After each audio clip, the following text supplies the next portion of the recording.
Hello friends, welcome back to my channel Pieces for Biology, which has been right changed now. Whose name is Pandey Coaching for Biology. आज आपको मैं पिछला जो आपका topic था जिसमें हम पढ़ रहे थे कि हाइड्रोकार्बन्स किस तरीके से काम करते हैं या फिर हाइड्रोकार्बन्स किसे कहते हैं, तो आपको मैंने पिछली क्लास में बताया था कि हाइड्रोजन और कार्बन से मिलकर के जो चेन बनी होती है उसको हम हाइड्रोकार्बन बोलते हैं. The chain that is consist of hydrogen as well as carbon, that is called hydrocarbon, and we can alter the property of any hydrocarbon by introducing anything from outside. आप इसमें किसी भी तरह से कोई दूसरा एटम इंट्रोड्यूस कर सकते हैं और दूसरे एटम के इंट्रोडक्शन से इस हाइड्रोकार्बन की प्रॉपर्टी पे पूरा असर पड़ेगा. तो बिल्कुल लास्ट क्लास से कंटिन्यू कर रहा हूँ मैं. आप लोगों को मैंने बता दिया कि पहले जो हमारे चैनल का नाम था वो पीसीएस फॉर बायोलॉजी था, तो अब इसको पांडे कोचिंग कर दिया गया है, पांडे कोचिंग फॉर बायोलॉजी. आपको इस बात पर विशेष ध्यान देना है कि अभी बायो की जो कुछ खास वीडियोज है मैंने अपलोड नहीं करी है. अभी सिर्फ 10th क्लास की केमिस्ट्री का पोर्शन चल रहा है, फिर फिजिक्स कराएंगे और फिर जस्ट बिफोर योर एग्जाम्स आपको बायो की वीडियोज दी जाएंगी. वो 11th क्लास की वीडियोज होंगी, 12th क्लास की भी होंगी और 10th की भी होगी. इसके साथ साथ जो नीट की जो प्रिपरेशन बच्चे कर रहे हैं उनके लिए भी होगी. अब आपको मैं बताता हूँ कि हमने लास्ट क्लास में पढ़ा था कि जो हाइड्रोकार्बन्स हैं, इन हाइड्रोकार्बन्स की कुल मिला के 3 फॉर्म्स थी. पहला था स्ट्रेट चेन,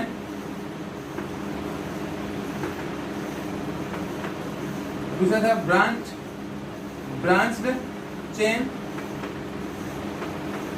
और तीसरा था रिंग स्ट्रक्चर या फिर रिंग.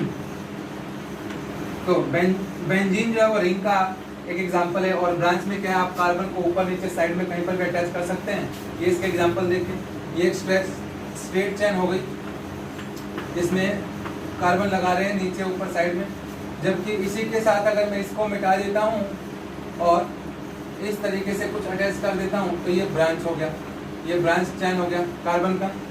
और अगर मैं इसको क्या करता हूँ रिंग की फॉर्म में अटैच कर देता हूँ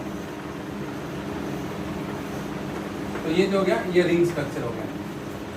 अब आपको बहुत ध्यान से समझना है कि जो ये टाइप ऑफ हमारे हाइड्रोकार्बन्स हैं या फिर जो इनकी जो स्ट्रक्चर है, चाहे वो स्ट्रेट चेन हो, चाहे वो ब्रांच चेन हो, चाहे वो रिंग स्ट्रक्चर हो, अगर मैं क्या करता हूँ इनमें हेटेरो एटम्स को इंट्रोड्यूस कर देता हूँ.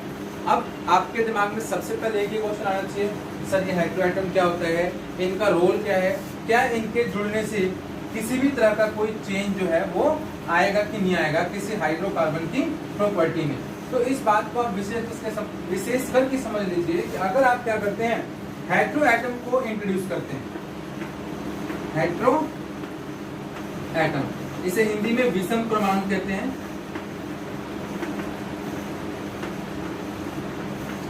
अगर मैं क्या करता हूं आपको क्वेश्चन के रूप में पूछता हूं कि what is an hetero atom या फिर what is a hetero atom, what is its role and what kind of effect does it release on a hydrocarbon chain while we introduce it in a hydrocarbon chain. कि heteroatom क्या है, heteroatom जो है किसी hydrocarbon chain में जुड़ने के बाद उस पर क्या प्रभाव डालता है और इसके साथ साथ आप उसकी जो विभिन्न प्रॉपर्टीज है उसमें क्या बदलाव देखते हैं. तो पहले तो समझ लीजिए कि हेटेरोएटम क्या है. हम इसको बोलते हैं सब्स्टिट्यूट. हेटेरोएटम को सब्स्टिट्यूट भी बोल सकते हैं.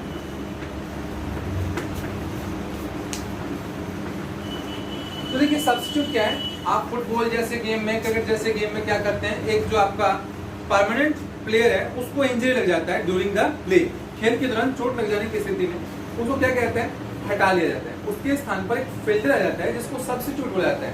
तो उसने क्या किया, जो खिलाड़ी था वो चला गया, उसके स्थान पर आ गया आपका सब्स्टिट्यूट. अब यहाँ पर क्या है, एक हाइड्रोकार्बन चेन है, उस हाइड्रोकार्बन चेन में सपोज कीजिए ये है आपका हाइड्रोकार्बन चेन जो कि 3 कार्बन से मिलकर बना है, जिसको हम बोलते हैं प्रोपेन. तो प्रोपेन के साथ ये देखिए हाइड्रोजन मैं यहाँ पर अटैच कर रहा हूँ. अब अगर मैंने क्या किया, इन हाइड्रोजन को किसी भी हाइड्रोजन को हटा दिया और इस हाइड्रोजन की जगह पे कोई हेटेरो एटम लगा दिया, तो उस हेटेरो एटम का क्या प्रभाव पड़ेगा इस हाइड्रोकार्बन चेन पर, जिसको कि आप पहले जान चुके हैं कि हाइड्रोकार्बन चेन हाइड्रोजन और कार्बन से मिलकर के बनी होती है. आपको ये भी बताया था मैंने कि जो हाइड्रोकार्बन है वो 3 तरह के होंगे, अल्केन, अल्काइन और अल्केन, जिनके स्पेशल अपने फॉर्मूलाज हैं जो कि आपको लिखवा दे जाएंगे. सबसे पहले मैंने कल जो पढ़ाया था वो था अल्केन. अल्केन का फॉर्मूला होता है CnH2n+2. फिर होता है अल्कीन इसका फॉर्मूला होता है CnH2n -2 और फिर है अल्काइन।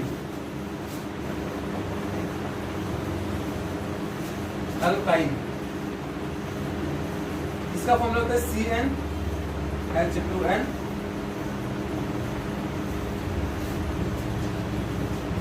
अब आपको विशेष ध्यान देना पड़ता है कि ये जो आपके पास अल्केन, अल्कीन और अल्काइन है, ये तीनों ही अलग अलग तरह की स्ट्रक्चर्स होती हैं। अल्केन, जिसको मैंने बताया था आपको, ये हाइड्रोकार्बन होते हैं सैचुरेटेड हाइड्रोकार्बन। सैचुरेटेड हाइड्रोकार्बन में हाइड्रोजन और कार्बन के बीच में सिंगल बॉन्ड होता है, जबकि अल्कीन और अल्काइन में डबल बॉन्ड और ट्रिपल बॉन्ड होगा। मतलब जहाँ पर एक इलेक्ट्रॉन की शेयरिंग होगी वो सिंगल बॉन्ड, जहाँ पे दो इलेक्ट्रॉन की शेयरिंग होगी वहाँ पे डबल बॉन्ड, और जहाँ पर 2 से ज्यादा 3 इलेक्ट्रॉन शेयर हो रहे हैं वहाँ पर होगा ट्रिपल बॉन्ड।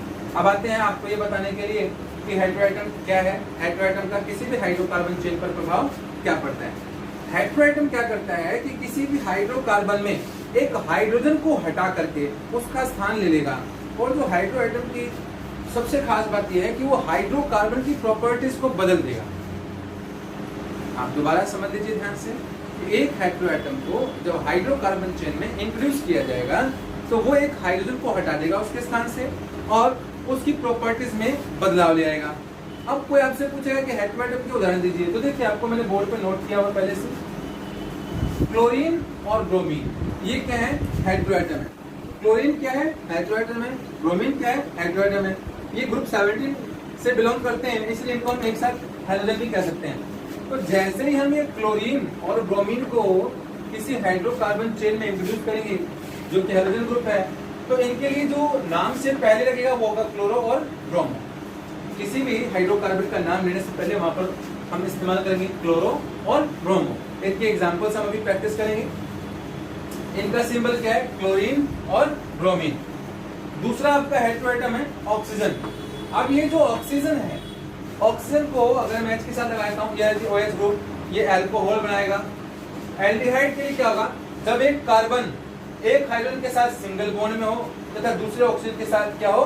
डबल बॉन्ड में हो, तो क्या बनाएगा? Aldehyde group. ये आपको याद रखना है कि एल्डिहाइड के लिए हमें ये ढूंढना है। किसी भी हाइड्रोकार्बन चेन में अगर ये ग्रुप प्रेजेंट है तो एल्डिहाइड है। इसके लिए अंत में अल लग जाएगा, अल, इसके लिए अल लग जाएगा, इसके लिए ओ लग जाएगा, और इनके लिए क्लोरो ब्रोमो लगा ही था। अब कीटोन में देखिए एक कार्बन जो है वो ऑक्सीजन के साथ डबल बॉन्ड में है, तो अंत में ओन लग जाएगा, ONE। जबकि ये कार्बोक्सिलिक एसिड है, एक कार्बन का ऑक्सीजन के साथ डबल बॉन्ड और OH सिंगल, OH के साथ सिंगल बॉन्ड। तो यहाँ जो है इसको बोलते हैं ओइक एसिड। कार्बोक्सिलिक एसिड के लिए क्या लगता है? Oic acid.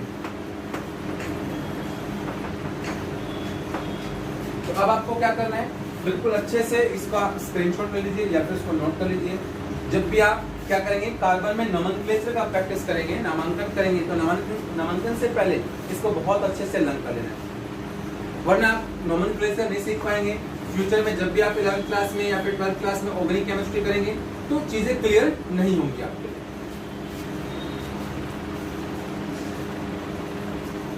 चलिए, मैंने बोर्ड साफ कर दिया है, अब मैं आपको इस पर प्रैक्टिस कराऊंगा।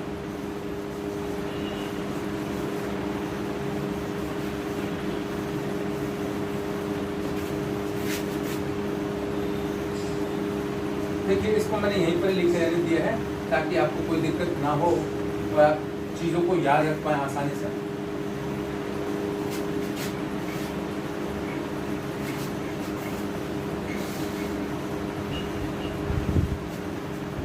देखिए, अब हमारे पास क्या है? कार्बन की संख्या है 3। ये हमने एक अल्केन की स्ट्रक्चर बनाई जिसका नाम था प्रोपेन। अब प्रोपेन नाम क्यों था, प्रोपेन नाम किस तरीके से रखा गया, ये सभी आपको बताई जाएंगी। इसके साथ ही जब आप नोमेनक्लेचर करेंगे तो आपको होमोलोगस सीरीज के बारे में भी जानना है, जिसमें आप क्या देखते हैं कि नंबर ऑफ कार्बन जो है ना, चाहे घटे चाहे बढ़े, कोई फर्क नहीं पड़ता है। अगर कार्बन की संख्या 1 है, 2 है, 3 है, 4 है, इस पर आपको ध्यान नहीं देना है। होमोलोगस सीरीज का मतलब है if number of carbon remain same and the heteroatom that you have attached with that hydrocarbon remains same, then they will be termed as homologous series. They will be the part of same homologous family. तो आपके पास hydrocarbon chain था, उस hydrocarbon chain में आपने किसी एक hydrogen को हटा करके सेम, हिंदी में इसको बोलते हैं प्रकार्यात्मक समूह, functional group, same functional group आप लगा रहे हैं वहां पर, सेम हाइड्रोएटम लगा रहे हैं, तो उसके अंदर आप कह सकते हैं कि वो समजातीय श्रेणी का भाग होगा। उदाहरण के लिए देखिए यहाँ पर आप प्रैक्टिस कर लेंगे। कार्बन की संख्या यहाँ पर 3 है, तो आप देखिए आपने फॉर्मूला पढ़ा था CnH2n+2, तो कार्बन की संख्या 3 है, Cn, तो H की जगह पे H, 2 की जगह पे 2, N की जगह पे 3, प्लस में 2, 3 दूनी 6 2 8, Cn मतलब C3 और HA। तो ये आपका अल्केन का स्ट्रक्चर है जिसमें कार्बन और हाइड्रोजन के बीच में सिंगल बॉन्ड है। अब मैंने देखिए यहाँ पर लगा दिया हाइड्रोजन एटम।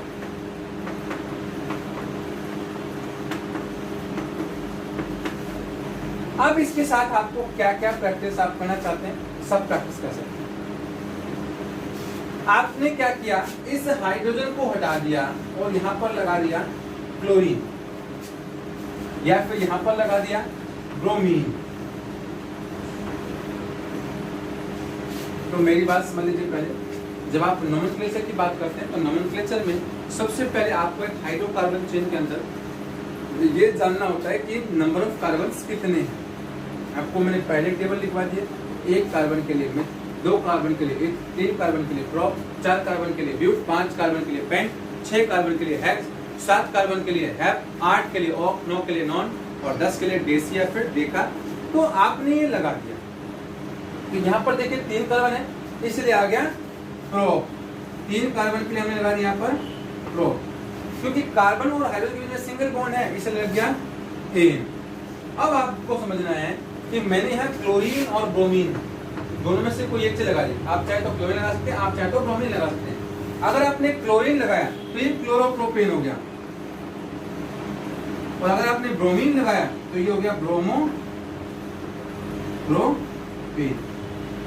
तो इस एग्जांपल को भी नोट कर लीजिए कॉपी में। इसके साथ ही आप इस क्लोरीन और ब्रोमीन की जगह आप क्या लगा सकते हैं, OH ग्रुप लगा सकते हैं, जो कि अल्कोहल के लिए है। स्क्रीनशॉट ले लीजिए।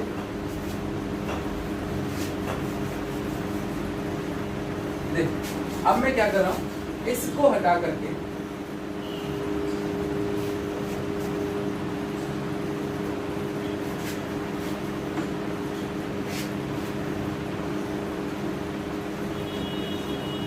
यहां पर मैं लगा दिया OH ग्रुप। तो OH ग्रुप जब आपने यहाँ पर लगा दिया है तो एक बात पर विशेष ध्यान दीजिए। देखिए, ये था प्रोपेन, है प्रोपेन, बस आपने OH ग्रुप लगा दिया है। तो अल्कोहल के लिए अंत में हम क्या लगाते थे, ओल लगाते थे। तो इस E को हटा दिया जाएगा और यहाँ पर लग जाएगा प्रोपेन प्लस में ओल, प्रोपेनोल।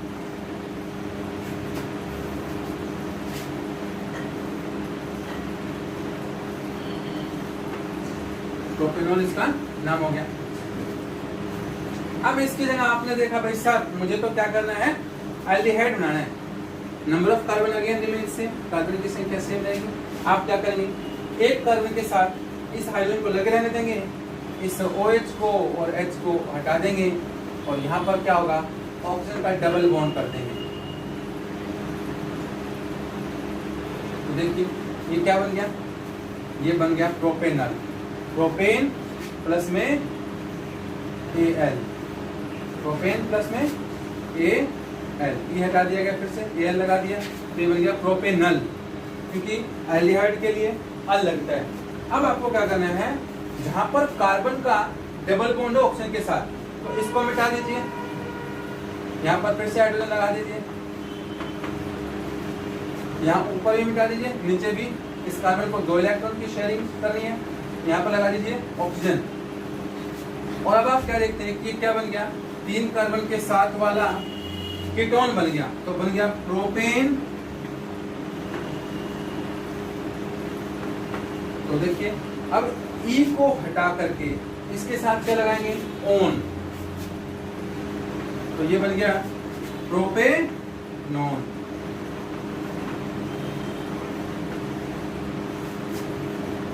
ये और एक एसिड आपकी प्रैक्टिस के लिए आपको छोड़ दिया मैंने। आपको क्या करना है, कार्बोक्सिलिक एसिड बना के देखना है। अब आपको विशेष ध्यान देना है। आप कह रहे सर ये तो हमें स्ट्रक्चर बनाने नहीं आती, ये स्ट्रक्चर कैसे बन रही? तो देखिए 9th क्लास में आपने फॉर्मूला जनरेट करना सीखा था, फॉर्मूले बनाने सीखे थे।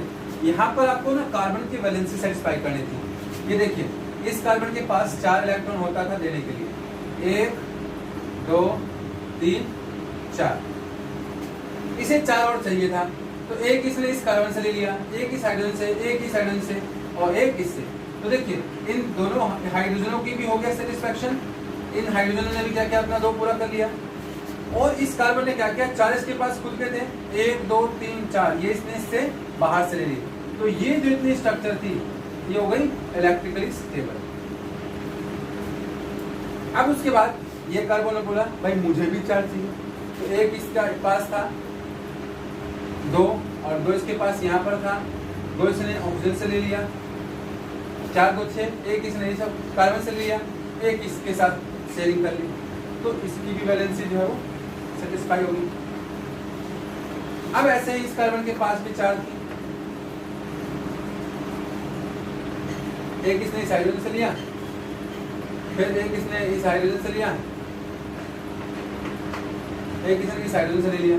तो देखिए इन हाइड्रोजनों का भी वैलेंसी कंप्लीट है, इसका भी कंप्लीट है।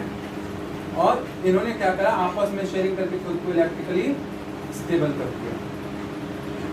तो आपको ये समझना है कि जब आप ये स्ट्रक्चर बनाते हैं, इस ऑक्सीजन को अपने 8 पूरे करने थे, तो ऑक्सीजन के पास आप जानते हैं 6 होता है, इसने 2 इस कार्बन से ले लिया, तो इसका 8 पूरा हो गया। ये इलेक्ट्रिकली न्यूट्रल स्ट्रक्चर्स हैं। यहाँ पर इलेक्ट्रॉन लेन देन की अब कोई बात नहीं रही। कोई भी इलेक्ट्रॉन किसी के साथ बॉन्डिंग करे या फिर कोई एलिमेंट के साथ बॉन्डिंग करे, तो वहाँ पर यहाँ पर क्या हो रहा है, जो आपके इलेक्ट्रॉन्स है वो एक्सचेंज हो रहे हैं। तो आप ध्यान से देख सकते हैं, ये प्रोपेनॉन का स्ट्रक्चर है। ये इलेक्ट्रॉन डॉट स्ट्रक्चर देखिए आप पढ़ चुके हैं, जिसमें आपने इलेक्ट्रॉन फिलिंग सीखी थी, न्यूक्लियस के अराउंड कितने इलेक्ट्रॉन दिए जाएंगे। आपने वैलेंसी के बारे में पढ़ लिया कि वैलेंसी क्या होता है, कि एक एलिमेंट कितने इलेक्ट्रॉन शेयर कर सकता है। मान लीजिए किसी एलिमेंट को 2 इलेक्ट्रॉन देने हैं या फिर 2 इलेक्ट्रॉन लेना है, तो वो उसकी वैलेंसी थी कि भाई मैं अपने स्टेबल ऑक्टेट को पाने के लिए कितने इलेक्ट्रॉन लूं या फिर कितने इलेक्ट्रॉन लूं। इसे नोट कर लीजिए, फिर मैं आपको इसकी एक आधी प्रैक्टिस और करवा देता हूँ।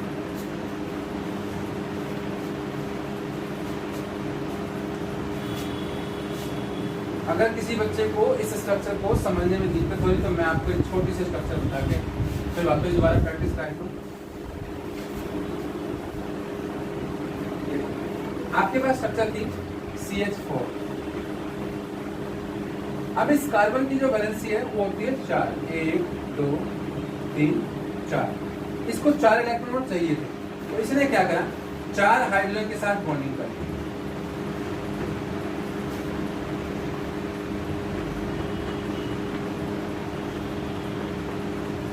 तो देखिए इन दोनों हाइड्रोजन का क्या हो गया, अपना जो इलेक्ट्रॉन का रिक्वायरमेंट था वो कंप्लीट हो गया।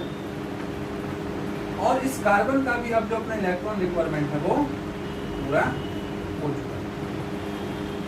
ये आपका मीथेन, एक कार्बन के लिए मिथ, कार्बन और हाइड्रोजन के बीच में सिंगल बॉन्ड था, इसलिए एन मीथेन। अब आपको क्या समझना है कि यहाँ पर आप एक हाइड्रोजन को हटा दीजिए, इस हाइड्रोजन की आप जगह लगा दीजिए यहाँ पर क्लोरीन लगा दी। तो क्लोरीन लगाते ही क्लोरीन भी 1 इलेक्ट्रॉन देगा, 1 इलेक्ट्रॉन लेगा, तो ये बन जाएगा क्लोरो मीथेन। ये देखिए इसमें आपने क्या देखा कि अब एक हाइड्रोजन को हटाया मैंने, उसकी जगह पे क्लोरीन लगा दिया। तो क्लोरीन भी क्या करता है, क्लोरीन की वैलेंसी भी 1 होती है, क्योंकि उसको अपना स्टेबल होने के लिए, नोबल गैस स्टेट एक्वायर करने के लिए 1 इलेक्ट्रॉन की आवश्यकता होती है, उसकी वैलेंसी 1 होती है। तो देखिए 1 इलेक्ट्रॉन दिया, 1 इलेक्ट्रॉन ले लिया, ये इलेक्ट्रिकल स्टेबल स्ट्रक्चर हो गया और क्या बन गया, क्लोरोमीथेन।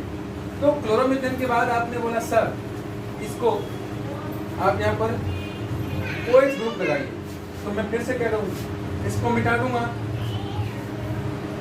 अब इसको मिटाने के बाद मैं यहाँ पर लगाने जा रहा हूँ OH ग्रुप।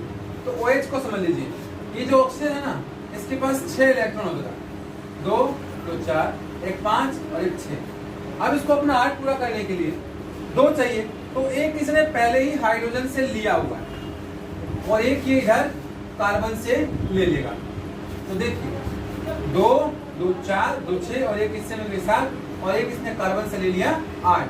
तो ये आपका OH ग्रुप है। कुछ इस तरीके से OH ग्रुप होता है कि यहाँ पर आकर के अटैच हो जाएगा। तो देखिए OH के पास 7 था, एक इसको देना था, एक इसने इसे लेना था। तो इस OH ग्रुप को यहाँ पर लगाते ही ये क्या बन गया, मीथेन था, ई था, इसको ई को हटा करके यहाँ पर लग जाएगा ओल। तो आप देख सकते हैं मीथेन प्लस ओल, जिसमें से ई को हटा दिया जाएगा और ये बन जाएगा मीथेनॉल। चलो इस वीडियो को आप देखिए, ज़्यादा ज़्यादा शेयर कीजिए अपने ग्रुप में, अपने क्लासमेट्स के साथ, उन बच्चों के पास जिनके पास बहुत अच्छे स्कूल्स की फैसिलिटीज़ नहीं है, जो गवर्नमेंट स्कूल्स में पढ़ते हैं और लॉकडाउन की वजह से बहुत सारी क्लासेस बच्चे अटेंड नहीं कर पा रहे हैं। तो अगर उनके पास ये वीडियो किसी भी तरीके से पहुंचती है तो उनकी हेल्प हो जाएगी और जो हमारा एम है वो भी पूरा हो जाएगा। अगर आपको इस पूरे टॉपिक में कोई भी डाउट नज़र आता है, लगता है कि नहीं सर मुझे ये टॉपिक समझ में नहीं आया, तो आपके पास मेरा व्हाट्सएप नंबर है, नहीं है तो फिर से मैं बार बार अपनी क्लास के दौरान व्हाट्सएप नंबर मेरा नोट करवा देता हूँ, ताकि जिस बच्चे को डाउट है, क्वेरी है, वो मुझे कॉन्टेक्ट कर सके। और अपने कमेंट्स को मेरे कमेंट बॉक्स में जरूर लिखें, क्योंकि इससे क्या होता है, मुझे ये लगता है कि भाई अगर बच्चे के पास कोई प्रॉब्लम है तो मेरे कॉन्टैक्ट में है, मैं उसकी हेल्प कर पाऊँगा। ठीक है, thank you very much for watching my videos and please like and share my channel and subscribe as well. Thank you very much.